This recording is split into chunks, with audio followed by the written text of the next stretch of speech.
ਮੈਂ ਆਪਣੀਆਂ ਗੱਲਾਂ ਸੁਣ ਸੁਣ ਕੇ, ਹਾਵਾਂ ਦੀਆਂ ਤਾਰਾਂ ਉਣ ਉਣ ਕੇ ਰੋਵਣ ਹਾਕੀ ਹੋ ਜਾਨੀ ਆ, ਪਰ ਅੱਥਰੂ ਕੋਈ ਨਹੀਂ ਵਗਦਾ।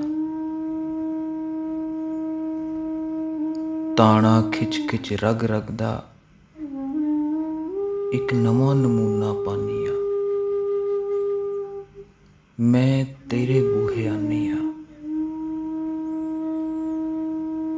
ਦਿਲ ਡਰਨੋਂ ਹਾਲੀ ਗਿਆ ਨਹੀਂ।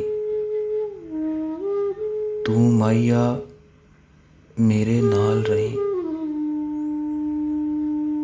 ਮੈਂ ਹੋਣ ਦਾ ਚੱਜ ਜਦ ਸਿੱਖ ਲਾਂਗੀ, ਨਾ ਆਪਣਾ ਆਪੇ ਲਿਖ ਲਾਂਗੀ। ਮੈਂ ਆਪ ਕਵਾਂਗੀ ਮਾਈਆ ਖੈਰ, ਹੁਣ ਜੀ ਸਕਨੀ ਆ ਤੇਰੇ ਬਗੈਰ, ਪਰ ਹਾਲੀ ਨਹੀਂ।